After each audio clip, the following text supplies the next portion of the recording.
I have a friend named Trip Way. True story, that's his name. So, the method by which you would make Trip Way stumble is the trip, trip, way, way. Furthermore, if you say buffalo 5 times in a row, you're indicating that buffalo, who live in Buffalo, New York, are bullying, that's I guess another word for bullying, other buffalo who live there. Buffalo, buffalo, buffalo, buffalo, buffalo. And if your name happens to be Stevie and you've been anticipating learning how to play this song, you are hereby no longer dubbed the Waiting for Stevie Stevie, because it's time. I think Waiting for Stevie is the most requested song off the new record in my comments anyways, and thank you all for your requests. And I don't think that should be a surprise. This is like a Mother Love Bone riff meets Slow Spoon Man. You'll see. And good news, it's the not often seen in the wild drop D Pearl Jam song, so all you have to do is put your bad self into drop D. We begin our journey on the G string. We're also going to hear the open D string, this D string, not that D string, the whole time. And I'm going to call the G string 11th fret 11 because it's fewer syllables than 11. Here we go. 11, 11, 9, 11, 12, 7, 7, 5, 7, 12, 11, 7, 7, 5, 7, 12, 11, 7, 7. One more time. Cerebral flatulence. One more time.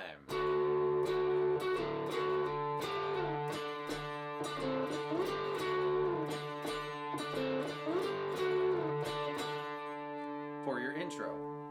Then the band kicks in, at which point you're going to play your low D, drop D style power chord, which is just the low 3 strings, look ma, no hands, twice. Then it's the Gimme Some Spaghetti portion. What we're going to do is go 10, 12, 12, 10, 12, 10. Gimme some spaghetti.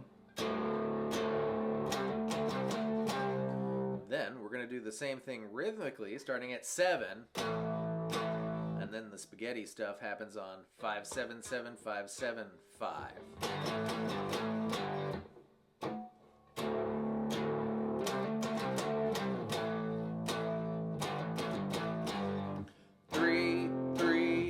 5, 5, 5, 10, 12, 12, and one more of those. Whole thing.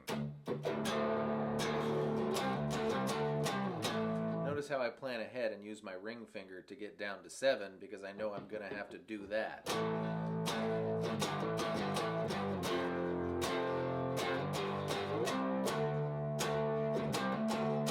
And you can strum that, or strum hammer, strum, whatever you like.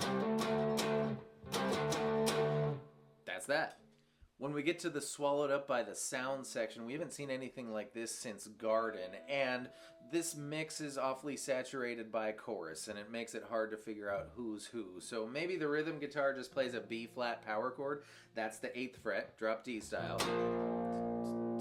And maybe what I'm about to show you is part of the lead part, or maybe it's part of this part. But here we go. I'm going to start with the G string 9th fret. That represents a flat 5th in the chord.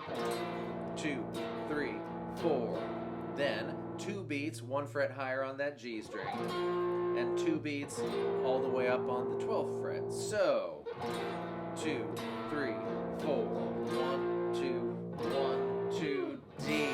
2, 3, 4. You get the whole guitar, right? Then we're back to the B flat.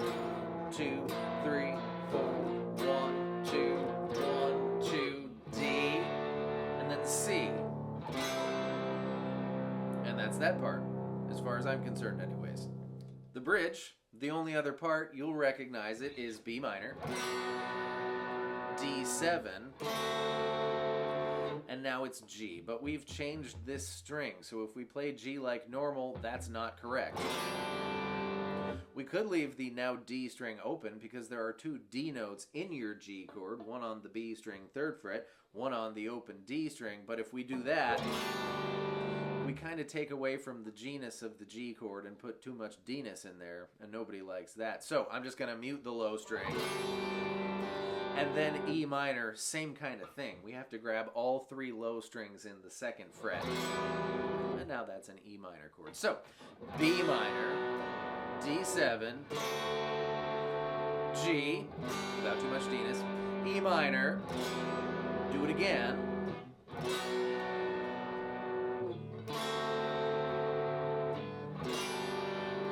and then A. And that's it. Ooh, except for one last and perhaps the most important thing, the very last sound you hear in the song is D7 sharp 9. The 7 sharp 9s are some of Stone's favorite chords. He uses them whenever remotely possible, so I'm guessing this was him. But A string 5th fret with your middle finger, D string 4th fret with your pointer finger, G string 5th fret with your ring finger, and B string 6th fret with your pinky finger. We're in drop D, so you can even strum that string.